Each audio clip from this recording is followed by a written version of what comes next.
우리 한번 같이 하겠습니다. 보냄받은 자의 의식, 보냄받은 자의 의식. 문재인 대통령께서 대통령에 취임하자마자 얼마 안 있다가 4강 외교를 시작했습니다. 그래서 우리의 주변 강대국의 4개 국가에 특사를 보내게 됐습니다. 그 후로도 인도나 호주 곳곳에 특사를 보내게 됐는데, 그 특사를 갔다 오고 난 한 국가에서 결례를 범했다 그래가지고 신문과 그리고 방송에 나오게 됐습니다. 그 나라가 중국이었습니다. 중국으로 특사를 보낸 그분을 맞이하는데, 그 회의를 하는 것이 그냥 연석 회의를 하는 것처럼 이렇게 좌석을 배치를 해놓고, 그리고 특사와 함께 있었기 때문에 외교적 결례를 범했다, 그런 이야기를 여러분 들으셨을 것입니다. 왜 특사가 특사로 갔는데 그렇게 연석회의하는 것처럼 그렇게 앉아서 해도 되는데 그게 뭐에 결례가 되나? 그러면 특사는 비록 그분이 대통령은 아니지만 대통령의 신분으로 가잖아요. 그래서 대통령의 신분으로 갔으면 특사로 갔을 때 시 주석이 자기하고 나란히 앉아서 거기서 회의를 해야 합니다. 그게 외교적, 그게 예의란 말이에요. 그런데 시주석 혼자 앉고 회의하는 것처럼 이렇게 둘러앉아서 하니까 결례를 범했다. 이 특사를 특사로 예우하지 않았다, 그 말입니다. 여러분, 특사는 비록 그분이 지금 특사로 갔지만 대통령의 신분으로 가는 거예요. 그러면 저와 여러분들이 하늘로부터 보내져서 하나님의 나라에서 우리를 이 세상에 뭘로 보냈냐면 특사로 보내진 사람들이에요. 이것을 의식하고 산다는 건 굉장히 중요합니다. 굉장히 중요합니다. 우리는 하나님의 나라에서 이 세상에 우리를 하나님이 보내셔서 분명히 하나님께서 우리에게 맡겨진 일이 있습니다. 각자에게 다 다를 수 있어요. 임 목사는 목사로 일을 맡겼고, 또 어떤 분은 장로님으로 일을 맡겼고, 각자에게 일을 맡겨서 특사는 전체를 하는 게 아니거든요. 어쩌면 중국으로 갔을 때 사드에 관한 문제를 해결하도록 그렇게 대통령이 어떤 특별한 지령을 했을 거란 말이에요. 그렇게 갔습니다. 그런데 중국에서 우리를 무시했던, 아니면 당신은 대통령이 아니라고 했던, 중국이 자기 나라는 큰 나라니까 교만했던 이런 것에 대해서는 중국이 잘못하면 중국이 잘못하는 것이지만, 그들이 어떤 잘못을 범한다 할지라도 특사는 특사로서 있어야 합니다. 예를 들어서 지금 그곳에 가서 시주석이 앞에 앉고 자기는 옆에 앉았습니다. 그러면 내가 특사인데 왜 나를 여기 앉혀? 그리고 당신 스스로가 의자를 갖다가 시주석 옆에라 갖다 놓는다고 생각해 보세요. 이거 얼마나 우스운 일이에요. 너희들이 나를 어떻게 대하든 특사로 갔으면 특사로 간 것에 대한 의식을 가지고 있어야 돼요. 우리도 마찬가지 아니겠어요? 세상 사람들이 우리가 하늘나라에 보낸진 어마어마한 귀한 예수 그리스도의 신분자로 우리를 보내주셨단 말이에요. 그럼에도 불구하고 세상 사람들은 우리를 알아보지 못합니다. 귀히 여기지도 못합니다. 뭐 저런 사람이 다 있나, 이렇게 생각할 수가 있을 것입니다. 하지만 어떻게 저들이 반응을 해도 우리는 왜 나를 못 알아봐 하면서 그들하고 싸울 필요는 없습니다. 그러나 저들이 보든 알아보지 못하든 간에 나는 하늘로부터 보내진 자라는 이 의식을 갖고 내게 주어진 이 임무를 충실하게 감당하는 것, 이것이 우리가 해야 할 일이라고요. 오늘 본문은 예수 그리스도께서 제자를 지금 파송하고 있습니다. 예수 그리스도께서 제자를 지금 보내고 있다 그 말이에요. 그런데 여기서 12명의 제자만을 지금 주님이 보내시는 것이 아니라 이 12명의 제자 그 다음에 여러분들의 이름이 있다는 사실을 믿으시나요? 여러분들의 이름이 지금 이곳에 있단 말이에요. 12명만 주님이 보내시는 것이 아니라 저와 여러분들도 동일하게 이 안에 내 이름이 끼어서 지금 이 세상에 보내진 존재란 말이에요. 내가 이런 존재라는 것을 여러분들이 좀 인식을 먼저 하셔야 돼요. 사실 한번 생각해 보세요. 모두가 다 내가 특사로 지금 파견되고 있다는 것에 대하여 저 사람들이 얼마나 자부심을 가지고 있었겠어요. 왜? 나는 지금 대통령의 신분으로 지금 파견되고 있다고 하는 생각을 하면 굉장한 자부심을 갖지 않겠어요? 그런데 일국의 한 나라의 대통령의 특사로 가는 것도 자부심이 있는데 우리는 영원한 하나님의 나라의 특사로 이 세상에 보내진 것에 대하여 우리는 왜 그렇게 자부심이 없는지 모르겠어요. 왜 이렇게 궁색한지 모르겠어요. 우리가 특사로 보내진다는 이야기는 예수 그리스도의 신분으로 우리를 보내주시고 있습니다.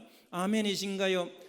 우리가 물론 수준적으로는 아직 예수 그리스도를 계속해서 닮아가는 것이지만 신분적으로는 예수 그리스도와 동등한 자리에 우리를 세우셨잖아요. 그래서 그분이 왕같은 제사장인 것처럼 우리 또한 왕같은 제사장이시잖아요. 예수 그리스도께서 하나님의 아들이신 것처럼 저와 여러분들도 하나님의 아들이시잖아요. 그런 신분으로 우리를 이 세상에 보내진 저와 여러분들이에요. 그리고 이 12제자의 이름과 같이 우리의 이름도 이곳에 기록되어 있는 저와 여러분들이라고요. 아멘이신가요? 그래서 우리가 얼마나 귀한 존재인지 몰라요.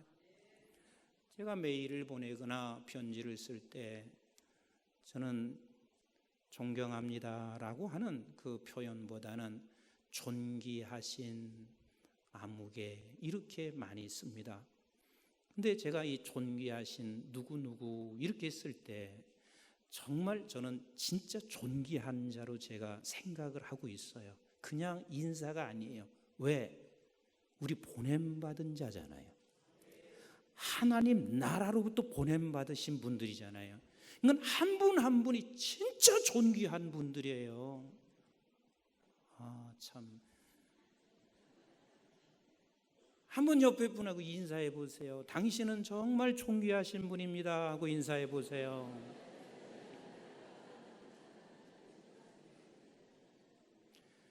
여러분 그냥 보냄받은 자의 의식을 갖지 않고 보면은요, 저분 왜 늙었냐, 저분 옷이 왜 저러냐, 왜 저분은 저렇게 지금 이게 교회 다니는다는 게 모양이 뭐 저래, 별 생각을 다 할 수 있거든요. 그러나 우리는 하늘로부터 보냄받은 자의 의식을 갖고 사람을 보시면 진짜 존귀하거든요. 아멘이신가요? 제가 머리가 휘어지고 조금 빠지고 이래도 여러분들 보냄받은 자의 의식을 가지고 임목사를 봐보세요. 지금 그렇게 봐보세요. 존귀해요, 존귀하지 않아요? 어마어마하게 존귀하거든요. 나도 여러분들을 바라볼 때 하늘로부터 보냄받은 자의 의식을 갖고 여러분들을 바라볼 때는 여러분들이 그렇게 존귀할 수가 없어요. 너무 귀하신 분들이에요. 그래서 우리 예수 그리스도께서 우리를 위하여 대가를 지불하셨다는 것은 우리가 보냄받은 자들은 대가를 지불한 사람이며 대가를 지불한 것은 예수님과 같은 지위로 우리를 보내주셨단 말이에요. 아멘이신가요? 제가 어느 시골에 갔는데 집도 예쁘게 꾸미고 그리고 그 땅을 얼마나 예쁘게 꾸몄는지 몰라요. 제가 볼 때는 한 300~400평 되는 귀농을 했어요. 그래서 너무 예쁘게 꾸며놓고 아침에 일어나면 그걸 단장하고 또 가꾸고 이러세요. 그래서 제가 참 굉장히 집도 그리고 땅도 이 주변을 너무 사랑하십니다. 그랬더니 목사님, 이것은요 제 몸과 같아요. 그러시면서 그런 얘기를 하시는 거예요. 제가 35년 동안 공직에 있었습니다. 그래서 퇴직금을 받았는데 약 4억 정도를 받았습니다. 돈이 많은 사람은 4억이 아무것도 아닐 수 있습니다. 그런데 나에게 4억은 평생을 살다가 퇴직금으로 받은 4억은 이것은 제 몸과 같고 모든 것과 다 같습니다. 그래서 이 4억을 가지고 무엇을 할까 하다가 귀농을 해서 내가 살아야 되겠다 싶어서 그 4억을 가지고 이 땅을 산 거예요. 그러니까 이 4억은, 이 땅은 자기 인생 전부인 거예요. 그 4억을 대가를 지불하고 이 땅을 산 것은 자기 인생 전부예요. 그러니까 너무 귀한 거예요. 아끼는 거예요. 내가 그때 이런 생각을 했습니다. 저분은 저 땅을 정말 잘 가꾸겠구나. 왜냐하면 전부와 바꾼 땅이니까. 우리는 예수 그리스도께서 우리를 위해서 대가를 지불하셨다는 이야기는 예수 그리스도의 전부와 바꾼 우리 존재들이잖아요. 저와 여러분들이 한 분 한 분이 예수 그리스도와 전부와 바꿨어요. 그럼 전부와 바꿨다는 이야기는 그게 예수와 동등한 우리의 신분을 만들어주셨단 말이에요. 이분이 바로 보내진 자란 말이에요. 이런 자로 이 세상에 저희들이 보내진 존재입니다. 근데 보내질 때는 우리 하나님께서 그냥 보내시는 것이 아니라 내가 너를 이 세상에 보냄으로 말미암아 나는 너에게 무엇인가 책임을 맡기기를 원하셨습니다. 도대체 그 책임이 무엇입니까? 이 책임을 감당하지 아니하면 반드시 하나님께서는 어느 날 우리에게 그 핏값을 찾아내실 거예요. 핏값을 물으실 것입니다. 반드시 네가 왜 내가 보내진 곳에서 내 사명을 다하지 못했느냐? 주님은 반드시 물으실 것입니다. 한번 생각해 보세요. 특사로 나간 사람에게 그 사명을 다하지 못하고 왔으면 반드시 책임을 묻지 않겠냐고요. 우리에게도 마찬가지입니다. 하나님은 책임을 물으실 거예요. 그럼 우리의 책임이 무엇입니까? 우리를 보낸 이유가 무엇입니까? 우리 한번 6절을 같이 한번 보도록 하겠습니다. 시작. 오히려 이스라엘 집에 잃어버린 양에게로 가라. 잃어버린 양에게로 가라. 이스라엘 집에 잃어버린 양에게로 가라. 언뜻 들어보면 우리가 이해할 수 없는 부분입니다. 왜? 그러면 잃어버린 양, 이스라엘이 아니면 딴 사람들은 가서는 안 되는 것인가? 그런데 잃어버린 양에게로 가라 말씀하시고는 우리 주님께서 행하신 일을 한번 보실까요? 마태복음 15장을 한번 동일한 이야기를 하시고 있는데 한번 보실까요? 21절 시작. 예수께서 거기서 나가사 두로와 시돈 지방으로 들어가시니 가나안 여자 하나가 그 지경에 나와서 소리질러 이르되, 가나안 여자는 누굴까요? 이방 여자예요. 이방 여자예요. 이스라엘의 잃어버린 자에게 가라 그랬는데 이스라엘의 잃어버린 양에게 가라 그러니까 꼭 이스라엘 사람에게 가는 것처럼만 들린단 말이에요. 그런데 가나안 여자가 하나가 그 지경에 나와서 소리질러 이르되 시작. 주 다윗의 자손이여 나를 불쌍히 여기소서. 내 딸이 흉악하게 귀신 들렸나이다 하되 예수는 한 말씀도 대답하지 아니하시니 제자들에게 와서 청하여 말하되 그 여자가 우리 뒤에서 소리를 지르오니 그를 보내소서. 24절 보세요. 시작. 예수께서 대답하여 이르시되 나는 이스라엘 집에 잃어버린 양 외에는 다른 데로 보내심을 받지 아니하였노라 하시니, 그러니까 꼭 우리가 듣기에는 당신은 나와 상관이 없는 사람이라는 것처럼 들리잖아요. 당신은 이방 사람이고 나는 이스라엘에 잃어버린 그 집을 찾기 위해서 왔지 당신과는 상관이 없는 것처럼 들리잖아요. 그런데 우리 주님이 어떻게 하시는지 한번 25절부터 같이 보겠어요. 시작. 여자가 와서 예수께 절하여 이르되 주여 저를 도우소서. 대답하여 이르시되 자녀의 떡을 취하여 개들에게 던짐이 마땅하지 아니하니라. 여자가 이르되 주여 올소이다마는 개들도 제 주인의 상에서 떨어지는 부스러기를 먹나이다 하니, 이에 예수께서 대답하여 이르시되 여자여 내 믿음이 크도다. 내 소원대로 되리라 하시니 그때로부터 그의 딸이 나으니라 그랬어요. 너와 상관이 없다라고 말씀하신 것처럼 들렸는데, 이 가나 여인, 이방 여인의 딸을 치료해 주시면서 내 믿음이 너를 구원하였노라. 주님은 그를 건져내시고 계십니다. 여기서 이스라엘의 잃어버린 집, 이스라엘의 잃어버린 양, 이것은 무슨 소리냐면 예수를 없는 자에게 찾아가시라는 말입니다. 예수를 잃어버린 자들에게 찾아가는 것을 말씀하시고 있습니다. 그래서 우리를 이 세상에 하나님께서 보내신 것은 예수 없는 곳에 예수 그리스도를 드러내며 예수 그리스도를 나타내기를 원하여 우리를 이 세상에 보내셨다는 사실을 여러분 놓치지 마셔야 돼요. 아멘이신가요? 그래서 우리는 이 세상에 예수 없는 곳, 예수를 잃어버린 자들에게 내가 예수 그리스도를 가르치고 예수 그리스도를 증거하며 예수 그리스도를 드러내는데, 무슨 삶을 살든지 무엇을 하든지 예수가 드러내는 것을 하나님이 원하시고 계십니다. 저는 우리 교회가 크게 사업하시는 분들은 많지 않습니다. 그런데 사업하시면서도요, 이 사업을 통해서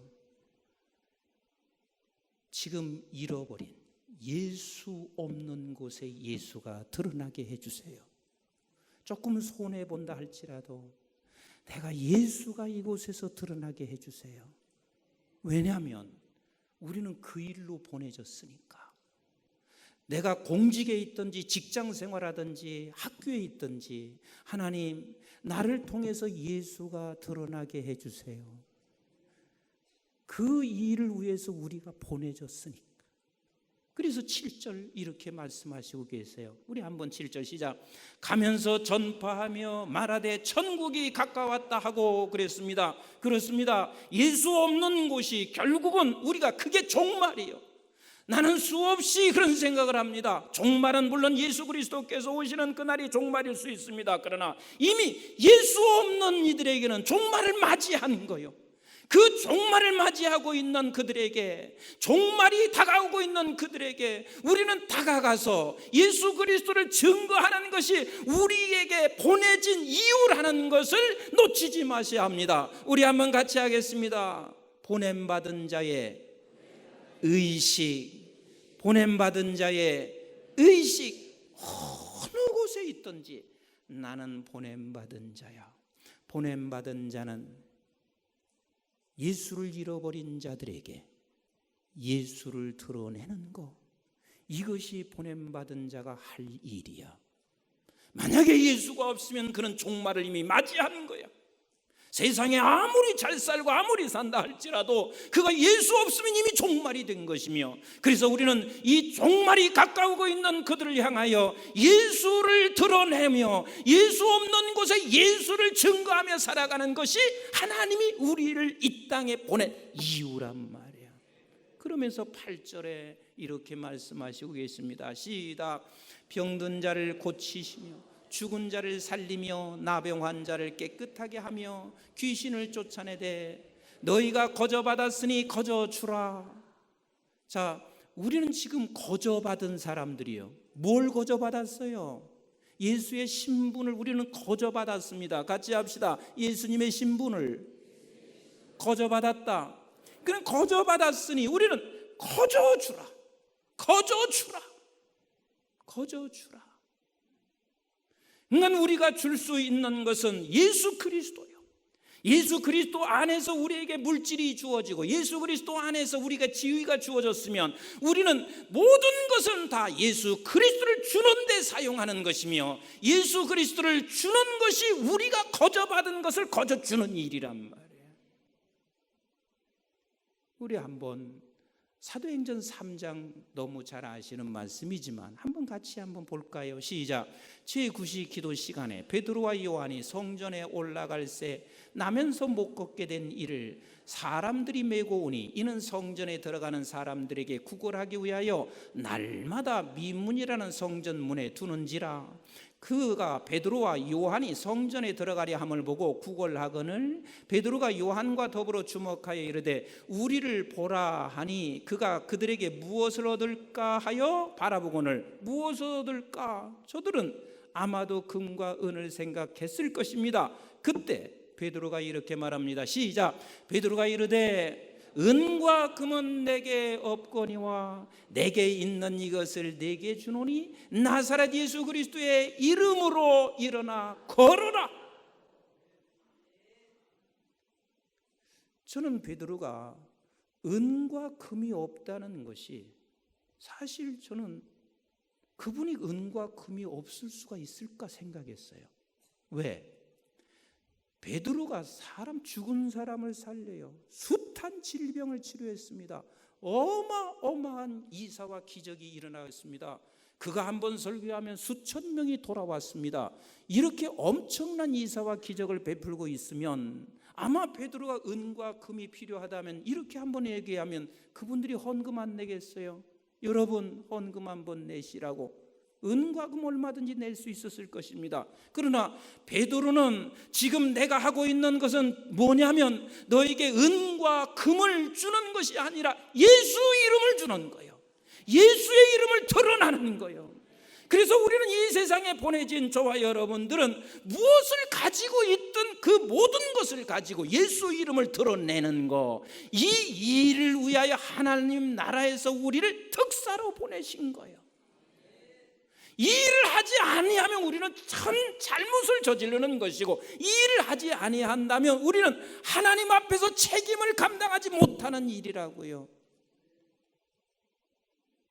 그러면서 우리 주님께서 뭐라 말씀하시냐면 9절과 10절에 이렇게 말씀하시고 계십니다. 같이 봅니다. 시작. 너희 전대에 금이나 은이나 동을 가지지 말고 여행을 위하여 배낭이나 두벌 옷이나 신이나 지팡이를 가지지 말라. 이는 일꾼이 자기의 먹을 것 받은 것이 마땅함이라 그랬어요. 자 보세요. 하나님께서 우리를 이 세상에 보내신 후에 우리는 책임만 감당하면 돼요. 그래서 하나님이 말씀하시고 있어요. 너 은과 금 안 가지고 가도 돼. 전대 안 가지고 가도 돼. 내가 너 다 책임져 줄 거야. 내가 너 다 책임져 줄 거야. 그래서 보세요. 보냄받은 자가 내가 책임을 감당하게 되면 하나님 앞에 섰을 때 떳떳해요. 얼마나 우리 아버지가 기뻐하시겠어요. 그리고 내가 책임을 감당하잖아요. 그러면 반드시 하나님께서 내가 먹고 살아가는 그 문제는 누가 책임져 주신다고요? 우리 아버지가 보내셨으니까 아버지가 책임져 주신다니까요. 주께서 책임져 주신다니까요. 그래서 여러분들의 사업장이나 아니면 직장이나 여러분들은 보냄받은 자로 있으시면 돼요. 보냄받은 자로 사업을 하세요. 보냄받은 자로 직장 생활하세요. 하나님이 책임져 주실 것을 나는 확신합니다. 왜? 하나님이 보냈으니까. 하나님이 보냈으니까. 제가 학교에서 가르치면서 학생들에게 그런 이야기를 꼭 합니다. 그래서 아마 그 가르침을 받은 사람들은 전혀 그런 일이 없을 것으로 나는 생각하는데, 교회에 들어갈 때 제발 월급이 얼마냐 묻지 마라. 휴가 1년 동안 얼마 주냐 묻지 마라. 그냥 어느 교회에 가든지 그 교회 안에서 하나님께서 내게 보내주신 그것을 책임지면 하나님은 여러분들 반드시 책임진다. 그냥 나는 하는 소리가 아니라 정말 성경에 그렇게 말씀하셨을 뿐만 아니라 나는 확신하고 있기 때문에 그렇습니다. 목사만 그렇지 않습니다. 우리는 다 보냄받은 자예요. 그 보냄받은 자는 내가 보냄받은 자로서 예수를 주고 어떤 모습으로든, 어떤 때는 질병 환자를 치료하며, 어떤 때는 내가 구제하며, 어떤 때는 그에게 손을 붙잡아주며, 어떤 모습으로든 내가 하는 모든 것이 다 예수 이름을 드러내기 위하여, 예수를 주기 위하여 하면 그 모든 일을 하나님의 뒷것은 다 책임져 주시는 우리 하나님이십니다. 이것을 지금 말씀하시고 계세요. 우리 11절 12절을 한번 같이 보실까요? 시작. 어떤 성이나 마을에 들어가든지 그 중에 합당한 자를 찾아내어 너희가 떠나기까지 거기서 머물라. 또 그 집에 들어가면서 평안하기를 빌라. 저 사람이 어떻게 나에게 대우를 하든 대접을 하든 너 그거 신경 쓰지 말고 너는 어떤 상황이 돼도 보냄받은 자의 의식을 가지고 그냥 살아라. 보냄받은 자의 의식을 가지고 그냥 평안을 빌어라. 같이 합시다. 보냄받은 자의 의식을 갖고 저가 무슨 대접을 하든 너는 그냥 평안을 빌어라. 평안을 빌어라. 이것이 우리 주님께서 지금 하시는 말씀이에요. 어떻게 대우를 하든 너는 그 일 때문에 왔으니 저 사람이 어떻게 대우하는 거 그거 상관하지 말아라. 중국으로 득사로 가가지고 대우를 그렇게 하고 나니까 만약에 득사로 갔던 사람이 나를 이렇게 대우하는 거요 하고 박차고 만약에 비행기 타고 그냥 곧장 왔다고 보세요. 얼마나 더 우스운 일이에요. 나를 똑같은 대우하지 않고 여기에 앉혀놓고 나하고 회의하는 것처럼 했어도 그냥 우리는 앉아 있어야 돼. 특사로 가서 앉아 있어야 돼. 네가 잘못하는 거지 내가 지금 잘못이 문제가 있는 게 아니야. 시주석이 잘못하는 것이지. 그리고 나는 거기에서 나의 사명을 다 하면 되는 거예요. 우리 주님이 지금 그걸 말씀하시고 계신 거란 말이에요. 임목사가 대우를 어떻게 하든, 장로님이 대우를 어떻게 하든, 성도가 대우를 어떻게 하든 너 그거 신경 쓰지 말고 보냄받은 자로 평안을 빌어라. 보낸 자로 너는 예수 그리스도의 이름을 드러내라. 아멘이신가요? 이것과 우리는 싸우시면 돼요. 교회에 왔더니 세상에 나를 거들떠보지도 않아. 교회에 오니까 나를 대우하는 사람 아무도 없어. 그러면서 우리가 쓰러지고 넘어질 때가 너무 많이 있습니다. 우리는 보냄받은 자로 그 자리에서 그냥 평안을 비시면 돼요. 그러면 13절부터 한번 또 읽어보실까요? 시작. 그 집이 입에 합당하면 너희가 빈 평안이 거기 임할 것이요 만일 합당하지 않으면 그 평안이 너희에게 돌아갈 것이니라. 누구든지 너희를 영접하지도 아니하고 너희 말을 듣지도 아니하거든 그 집에나 성에서 나가 너의 발에 먼지를 떨어버리라. 이게 무슨 말이에요? 신경 쓰지 말라 그 말입니다. 한마디로 표현하면 신경 쓰지 말고 너는 보냄받은 자의 의식을 가지고 오늘 이 시간 너의 현재 있는 상황 속에서 보냄받은 자의 의식을 가지고 살아가라. 그렇게 되면 15절 같이 읽어보세요. 시작. 내가 진실로 너희에게 이르노니 심판날이 소돔과 고모라와 땅이 그 성보다 견디기 쉬우니라 그랬습니다. 우리가 그렇게 했을 때 소돔과 고모라 성이 멸망으로부터 구원받을 것이며 만약에 우리가 그 사명을 감당하지 못하게 되면 전부 다 소돔과 고모라 성처럼 멸망하게 될 것이니라. 그래서 저와 여러분들이 보통 분들이 아니세요. 왜냐하면 저와 여러분들이 이곳에 있음으로 말미암아 이 세상은 소돔과 고모라 성으로부터 건진받는 것이고, 그리고 우리가 우리의 사명을 다하지 못하면 이 세상은 소돔과 고모라 성처럼 멸망받게 될 것이고, 그러니 저와 여러분들이 얼마나 중대한 사명을 갖고 있는지 모릅니다. 사랑하는 성도 여러분, 말씀을 정리합니다. 우리는 하나님 나라로부터 보냄받은 자입니다. 특사로 보내져 있습니다. 아멘이신가요? 하나님께서 보내실 때 잃어버린 예수 그리스도, 저들에게 예수 그리스도를 주기 위하여 우리를 이 세상에 보내줬습니다. 무엇을 하든 내가 내 모습을 통하여, 내 삶을 통하여 예수 그리스도의 이름이 드러나게 하는 것입니다. 그러면 걱정할 것 없습니다. 하나님이 우리를 책임져 주십니다. 확실하게 책임져 주십니다. 뿐만 아니라 우리가 이 사명을 감당하게 되면 소돔과 고모라 성을 멸망으로부터 구원케 하십니다. 우리 한번 같이 합시다. 우리의 조국은 우리의 손에 있다. 여러분, 대통령의 손에 있는 게 아니에요. 어떤 학자의 손에 있는 게 아니에요. 저와 여러분들의 손에 있습니다. 아무리 잘 살아도 우리가 없으면 소돔과 고모라 성이며, 그러나 저와 여러분들이 존재한다면 소돔과 고모라 성으로부터 구원해 낼 것입니다. 이 세상은 어떤 누구에 의해서 움직이는 것이 아니라 저와 여러분들의 손에 달려 있습니다. 어떤 곳에 있든지 어떤 상황에 있든지 보냄 받은 자의 의식을 분초도 잃어버리지 아니하고 살아가는 우리 사랑하는 성도들 다 되시기를 주님의 이름으로 축복합니다. 기도하겠습니다.